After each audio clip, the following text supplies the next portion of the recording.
Traversing Paris, Waxing so Paris. 왜 그래요, 누나 갑자기? 내 고향이 그리워서. 우와. 응? 어머, 고향이 약간 파리 쪽인가 봐. 그러니까. 아니, 어디신데요, 도대체? 어디신데요? 전라도예요. 언니, 우리 고향 같지 않냐? 갑자기. 아니, 꿀벌 나구만. 난리 나버렸어. 아이고. 저는 정규 학생이 어디서 왔는지 알아요. 네, 우리 정규 형제의 고향은 B612. 어린 왕자가 살던 별. 그 어린 왕자의 울퉁불퉁한 토양 뭐 이런 건가요? 뭐 막 안드로메다 행성 이런데. 맞아요. 여러분 지금 고향 이야기 하셨는데 그 왜 독일의 파독, 광부, 간호사 이런 분들 이렇게 그 한국 사람들이 가서 연예인들이 위로해드리고 이러잖아요. 제가 오늘 또 독일 옷을 이렇게 입고. 네. 뭐 그러면 나의 살던 고향은 이 노래 부르면서 다 우세요. 맞아요. 그렇죠. 그 가사 참 구구절절하죠. 꽃피는 산골 하고 나와요. 근데 여러분 한번 그 생각 해보신 적 있으세요? 내가 살던 고향은 왜 이렇게 안 했을까? 나의 그런 다음엔 우리는 소유격이잖아. 고향 이르든가. 근데 살던이라는 수어가 나오려면 앞에 내가라는 주어가 나와야 되잖아요. 근데 꼭 나의 이렇게 나온 거예요. 나의 살던. 요럴 때 여러분들 또 머릿속에 뭐가 떠올라야 되냐면 이거 일제시대랑 관계 있구나. 그렇구나. 그래서 이게 1927년. 살짝 컨닝, 27년. 네, 1927년 일제시대에 나온 건데 예를 들면 그때 그 이인직 그러면 우리 왜 국어 시간에 혈의 누 영화화된 것도 있어요. 혈의 누. 의자가 거기 왜 들어가냐고. 우리말로는 혈루, 한자어로는 혈루, 우리말로는 피눈물이야. 혈루, 피눈물. 근데 꼭 의자가 들어가. 일본말처럼. 그래서 이게 일제시대의 또 잔재구나 이런 생각을 하게 되는데 내가 살던 고향은 꽃피는 산골. 하여간 그런 노래예요. 그런데 뭐 잡다한 건 집어치우고라도 우리가 고향을 방문한다 이러면 아마도 예수님이 사역에서 좀 층계참이 필요하지 않았나 싶어요. 여러분 계단 올라가다 보면 이렇게 층계가 계속 연결돼 있어 봐요. 너무 힘들거든. 근데 가다가 중간쯤에 한번 평평한 데가 있어.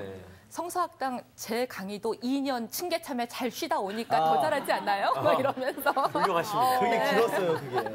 그래서 예수님이 층계참에 잠깐 쉬시나 왜 고향을 가셨을까 이런 좀 낭만적인 생각도 하게 되는데 그거보단 더 큰 뜻이 있는 것 같아요. 고향을 방문한 이야기가. 그래서 오늘은 마가복음 6장 여태까지 바쁘게 가버나움 회당에서 기적 일으키시고 제자 다 글러 모으시고 또 뭐 씨 뿌리는 비유도 가르치시고 거라사 가서 가르치시고 혈루병 여인 고치시고 회당 막 너무 바쁘게 하시다가 갑자기 고향 방문기 요거를 좀 보려고 해요. 오늘 수업 마가복음 17강 고향 방문기. 우리가 본문을 읽어보겠습니다. 마가복음 6장 1절에서 오늘 볼 거는 13절까지가 쫙 연결된 건데 좀 잘라볼게요. 6절, 1절에서 6절 그 동그라미 앞에까지. 네, 동그라미로 둘이 또 나눠 있어요. 같은 절 안에도. 그래서 이거를 6절 A까지.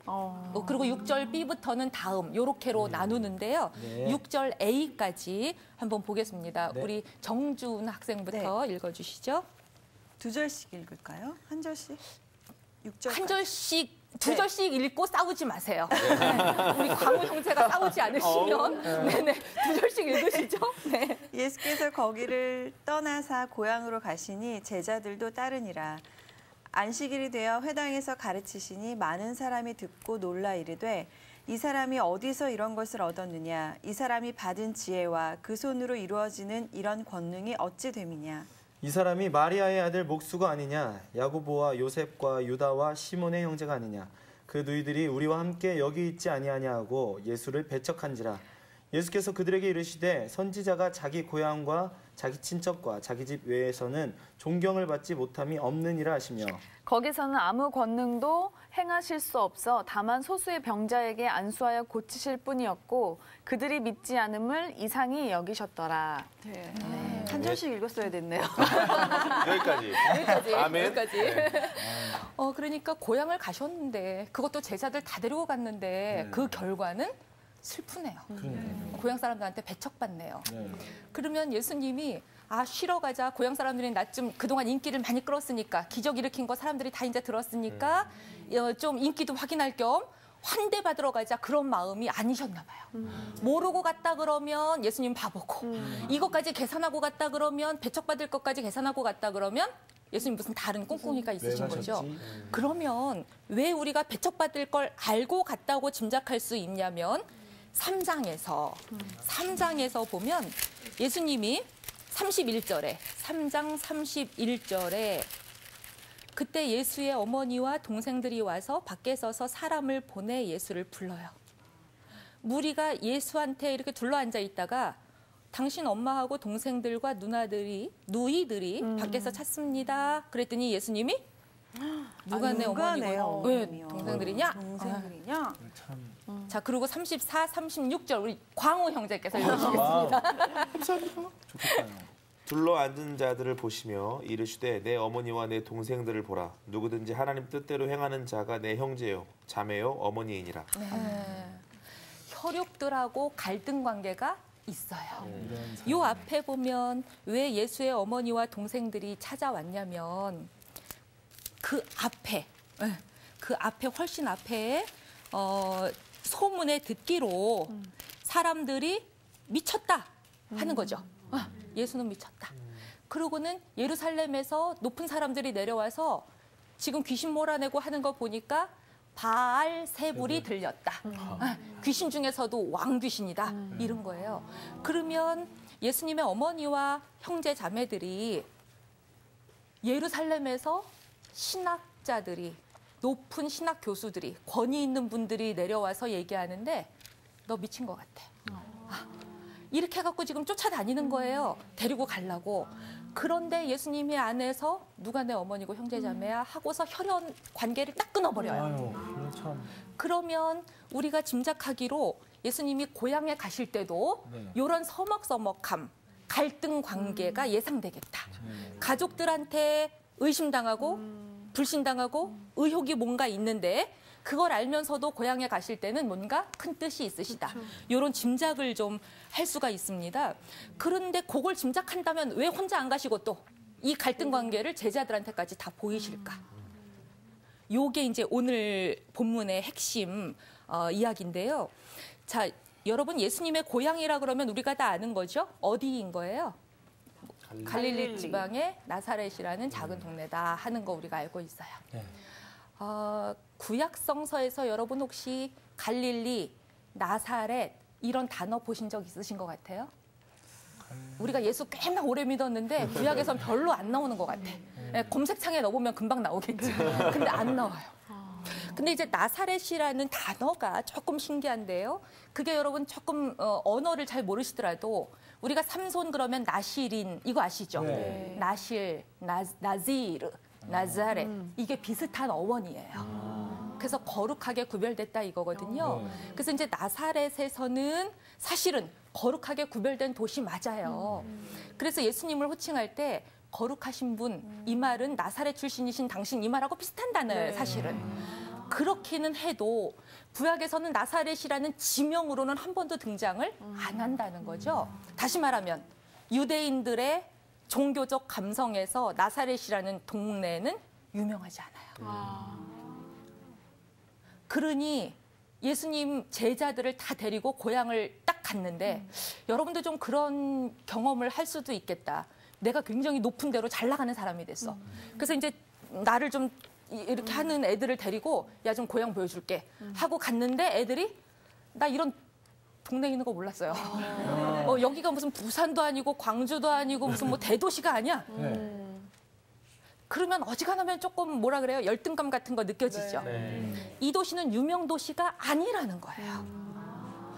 그리고 가보니 조그맣고 뭐 골품 없고 분지고 둘러싸여 있고 초라하고 오죽하면 나사렛에서 무슨 선한 것이 나오랴 이런 말들이 회자되는 정도라는 거잖아요. 그런 데를 제자들을 데리고 가셨습니다. 그리고 가신 다음에는 뭐 하셨나? 가셔서 예수님 뭐 하셨어요? 낚시질 하셨어요? 노셨어요? 아니요. 동네 막 방네? 안식일이래. 뭐 하셔요, 예수님? 가르치셨어요. 회당에 들어가셔서 가르치세요. 네. 가버나움 1장 한번 볼게요. 가버나움 1장. 가버나움이란 가버나움에 가신 이야기 1장. 마가복음 1장에 가버나움 가신 이야기 나오잖아요. 네. 제가 마음이 급한 거예요. 말도 빠르고 마음도 급하고. 이거 좀 새로운 건 줄 알았어요. 네. 가버나움 1장? 그래도 알아들으신다. 세번역으로 새롭게 나오는 줄 네. 알았는데. 자, 예수님이 가버나움에 가셨는데 가버나움이라는 말을 이제 구약성서에서 여러분 나훔이라는 예언자 아시죠? 네. 위로란 뜻이에요. 그래서 가파르 나훔 이러면은 위로의 마을이란 뜻이에요. 그런데 가버나움에 21절에 보니까 자, 가버나움에 들어가셨어요? 21절 같이 한번 읽어볼까요?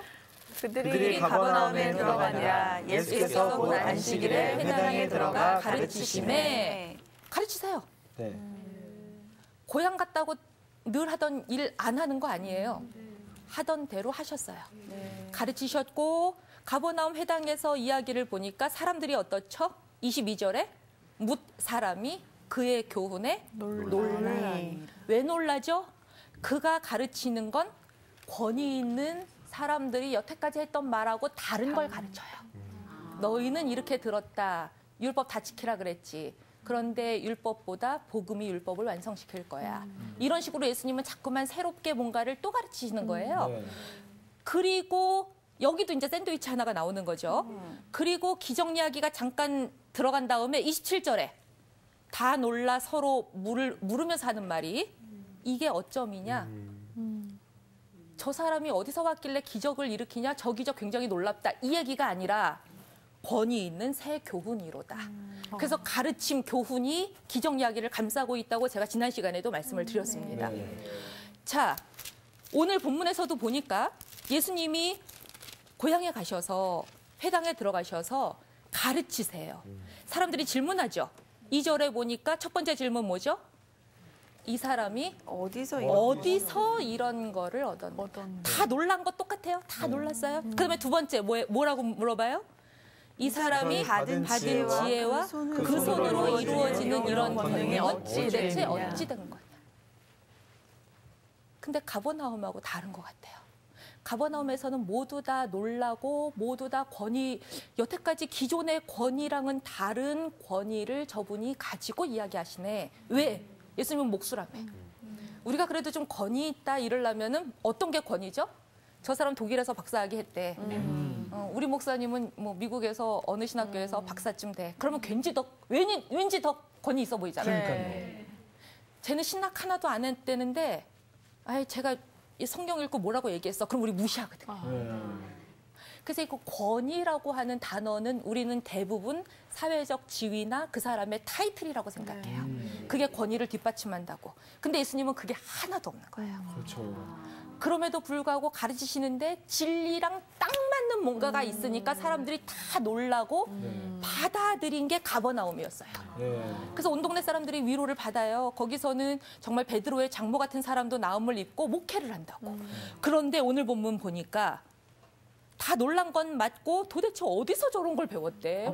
진짜 새롭다. 여기까지는 맞는데 3절이 관건인 거예요. 그러니까. 3절. 배척하네. 자, 또 질문이 또 나옵니다. 자, 첫 번째 질문 뭐죠? 마리아의 아들 목수 아니야? 그렇지. 두 번째 질문. 야고보의 요셉과 유다와 시몬 형제 아니야? 또 그다음. 그 누이들이 우리와 함께 여기 있지 않아? 네. 너무 잘하네. 있지 않아? 우리와 함께 하고 있지 않아? 연기를 하네. 연기를 하네. 앞에 세 가지 질문이 있는 거예요. 첫 번째, 어디서 이런 걸 얻었냐? Where? 어디서 도대체 얻었냐? 네. 그다음에 what이에요. What? 무엇이? 이게 도대체 뭐야? 이게 도대체 what? What? What? What? 이러는 거야. Where? What's What? up? 그다음에 how? 어떻게 얻었냐 이거야. 이 세 가지 질문을 했는데 이 앞에 세 가지 질문은 놀람이 맞아요. 이때 이 놀람은 경탄이에요. admire. 너무 놀라. 그런데 뒤에 세 가지 질문을 보니까 이거 좀 이상한 거야. 마리아의 아들 아니야? 갑자기 좀 비꼬는 맥이 것 팍 빠져. 앞에는 딱 놀랐는데 뒤에는 뭐 우리랑 같이 지내던 쟤네들 오빠 아니었어? 형 아니야? 이래요. 소리잖아, 뭐 이런. 네, 이런 거예요. 여기는 이 놀람에 대해서 의심하고 의혹을 하고 맞아요. 그리고 바로 배척한지라 이러고 나오잖아요. 네. 불신을 해요. 불신. 왜 그럴까요? 도대체 왜 그럴까요? 여러분, 저 사람 제 마리아의 아들 아니야? 이거 욕이에요. 이게 유대 사람들은 보통 누군가를 이야기할 때 아버지 이야기해야 돼요. 저 사람 사라의 아들 아니야? 성경에 누가 이렇게 나와? 아브라함의 아들 이러고 나오는 거지. 다 그렇게 나오는 거지. 네. 세베대의 아들 이러는 거지. 누가 어머니를 이야기해요? 마태복음 13장 53절 한번 잠깐 볼게요. 마태복음 13장.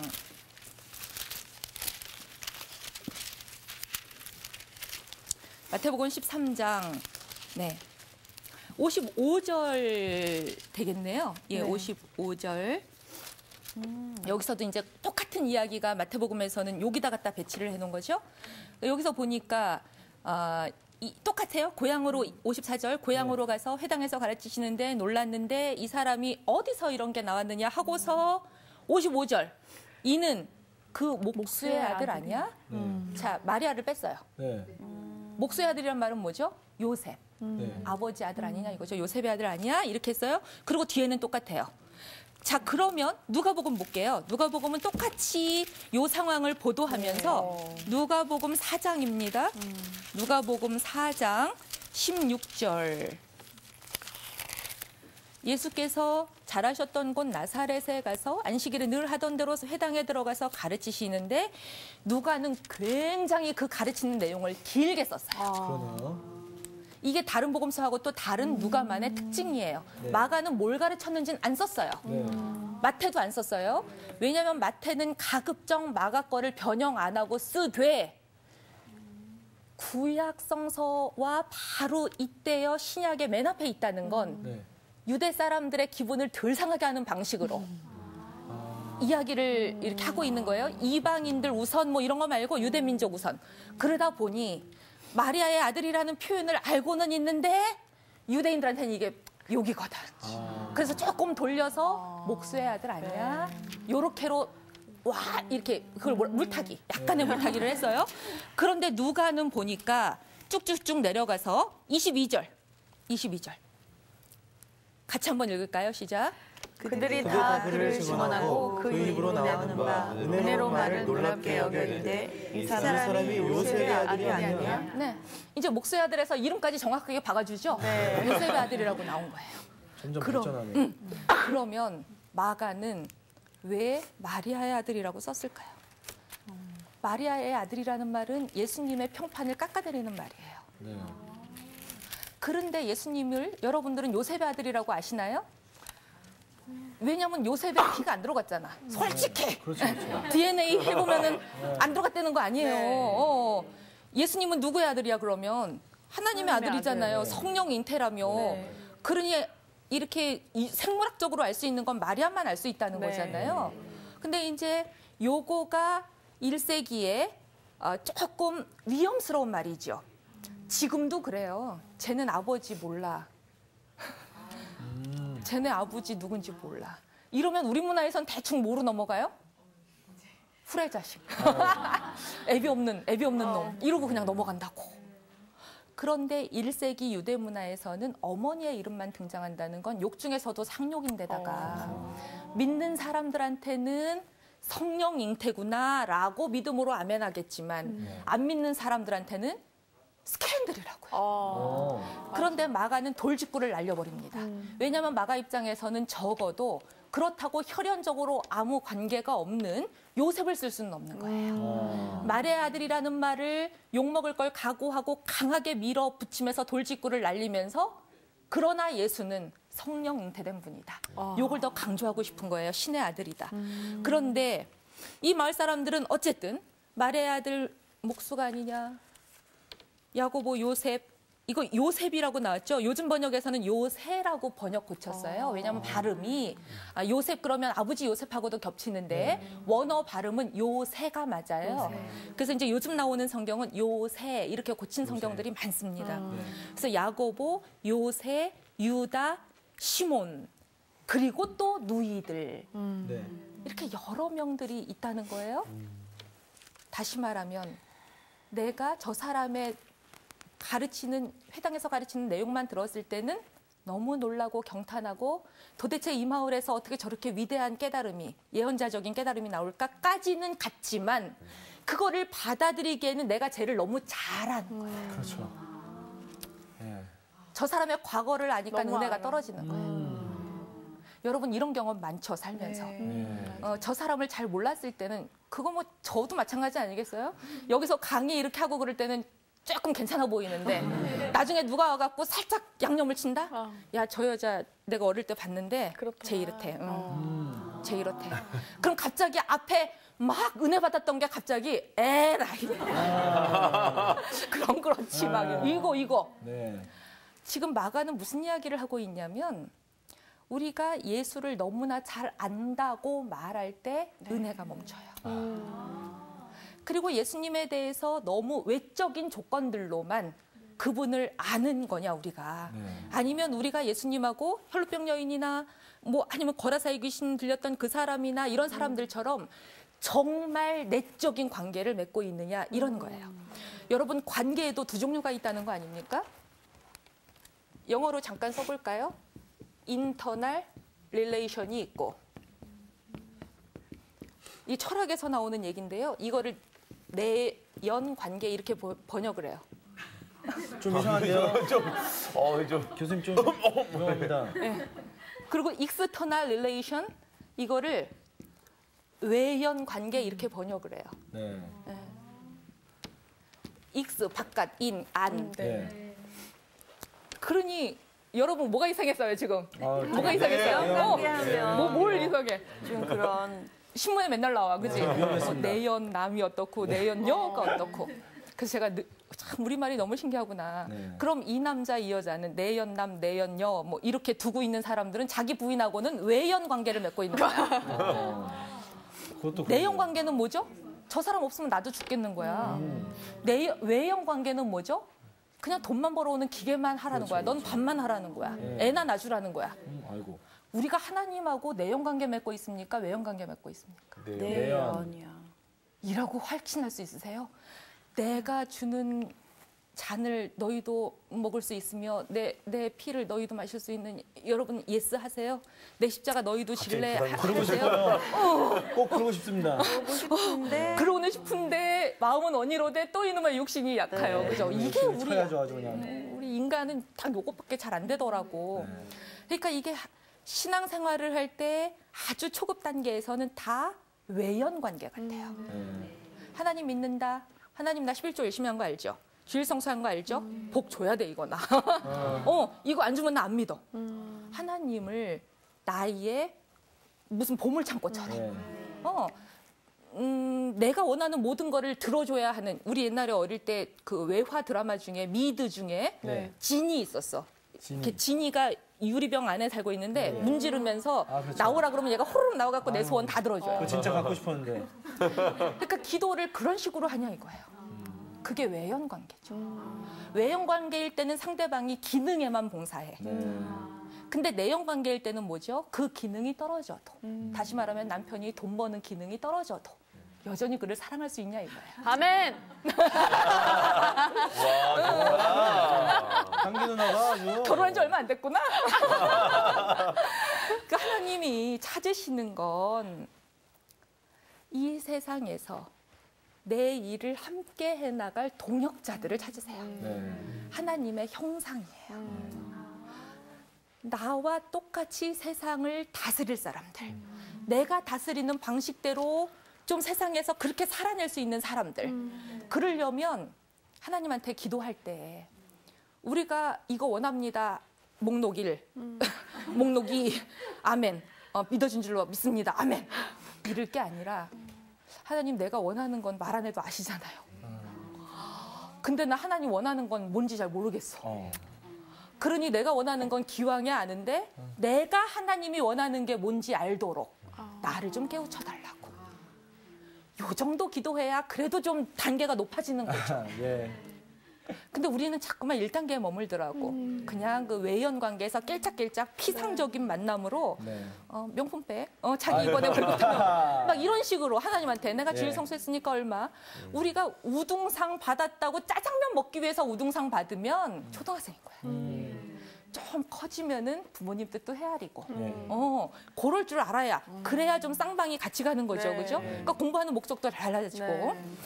그러니까 우리가 예수님에 대해서도 예수님의 과거와 외적인 조건으로만 규정할 것이 아니라 그분의 사역, 그분의 뜻, 그분의 가치, 그분의 지향, 하나님 나라 이런 것까지도 헤아릴 줄 안다면 그분과 동역자가 되어서 나란히 하나님 일을 해나갈 텐데 고향 사람들은 외연 관계만 맺었더라는 거죠. 말해야 아들 아니야? 걔네들 형제 있는 거 내가 다 알아? 막 지금 이러고 넘어가는 거예요. 그러니 거기서는 당연히 배척을 받는데 저 이 말 너무나 웃겼어요. 4절에 배척 받아요. 그랬더니 예수님이 뭐라 그러냐면 자, 우리 이거 광우 씨가 예수님 톤으로 한번 해보세요. 예수께서 그들에게 이르시되 그 다음에 선지자가 자기 고향과 자기 친척과 자기 집 외에는 존경을 받지 못함이 없느니라. 죄송합니다. 아니, 목소리 너무 좋은데. 목소리 너무 좋은데. 목소리 너무 좋은데. 좀 화나셨어. 좀 화나지 않았어. 그러니까 화나게 하셨구나. 좀 급했어. 저는 예수님이 화났다기보다 이런 것 같아.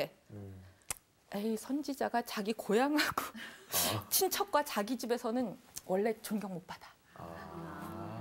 너무 쓸쓸한 자기 정당화. 너무 쓸쓸해.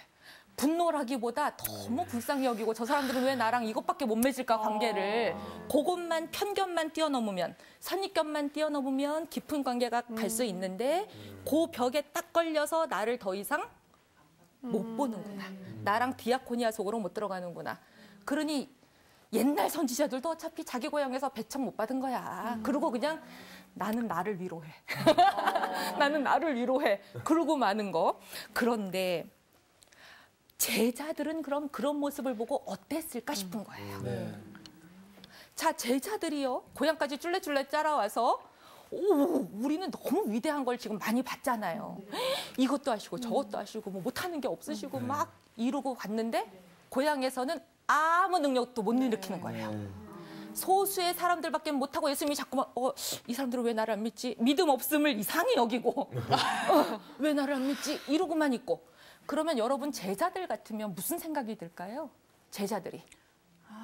12제자 어떨 것 같으세요? 여러분 생각에. 조금 뭔가 예수님에 대한 생각이요. 별 볼 일 없구나, 살짝.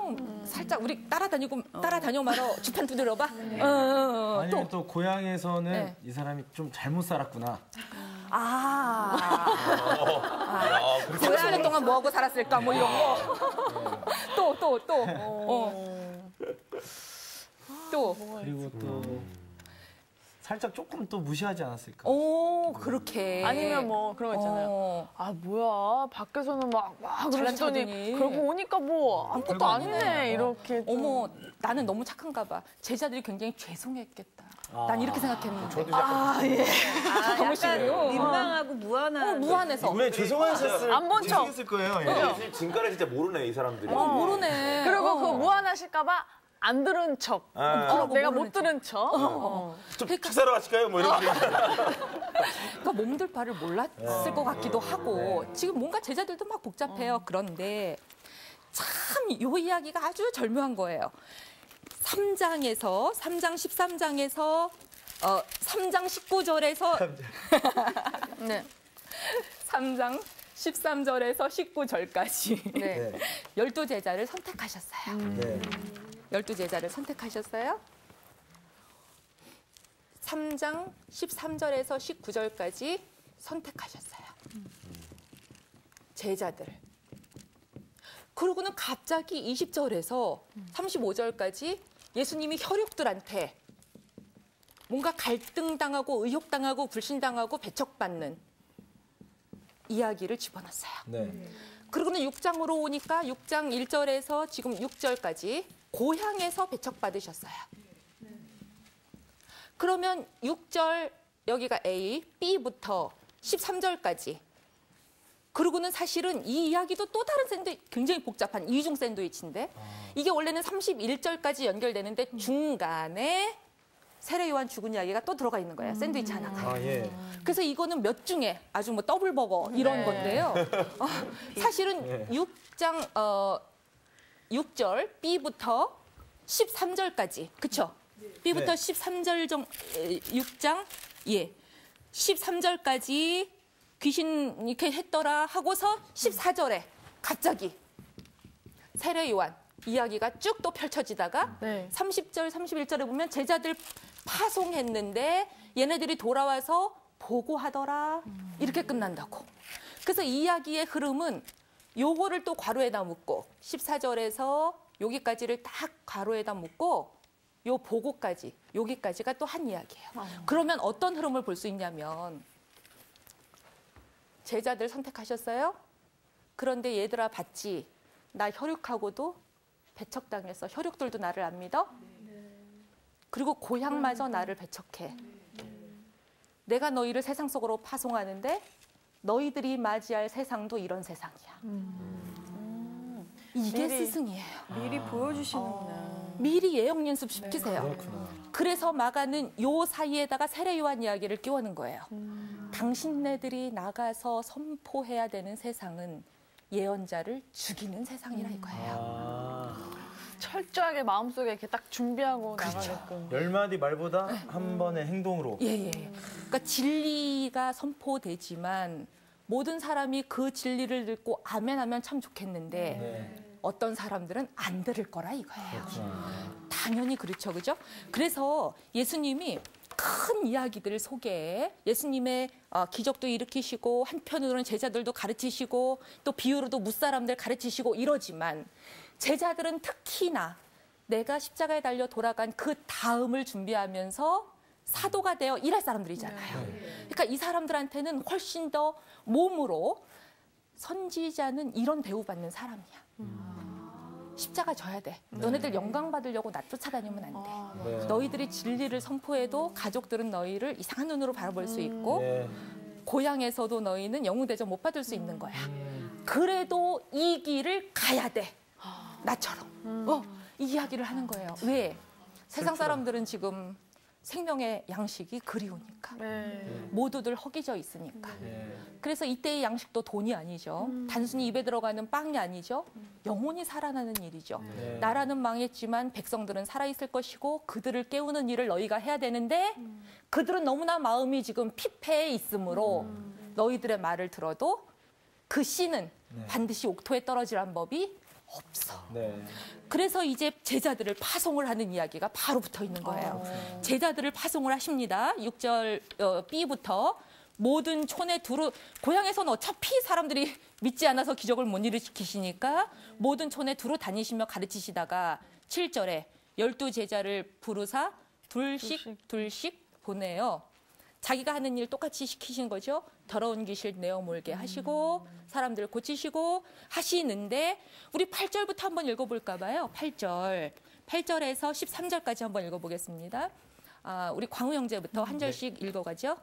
명하시되 여행을 위하여 지팡이 외에는 양식이나 배낭이나 전대의 돈이나 아무것도 가지지 말며 신만 신고 두벌옷도 입지 말라 하시고 또 이르시되 어디서든지 누구의 집에 들어가거든 그곳을 떠나기까지 거기 유하라. 어느 곳에서든지 너희를 영접하지 아니하고 너희 말을 듣지도 아니하거든 거기서 나갈 때 발 아래 먼지를 털어버려 그들에게 증거를 삼으라 하시니. 네, 같이 읽습니다. 제자들이 나가서 회개하라 전파하고 많은 귀신을 쫓아내며 많은 병자에게 기름을 발라 고치더라. 네, 이 본문 읽으면 우리는 과연 세상 속으로 보냄받은 제자인가 싶죠. 왜냐하면 우리는 가진 게 너무 많아. 맞아요. 저는 성경 읽을 때 이 구절이 가장 두렵더라고요. 제자들 지금 뭐밖에 없어요? 지팡이. 여행을 위하여? 지팡이. 지팡이는 최소한이야. 자기 보호. 예. 막대기. 험한 길 갈 때 짐승이 나올지도 모르고 그러니까 자기를 보호하는 최소한의 수단인데 신발은 그나마 신으래. 그 다음에 옷도 입긴 입는데 단벌. 단벌 신사. 근데 이때 이 단벌도 조금 이렇게는 생각해 볼 수 있을 것 같아요.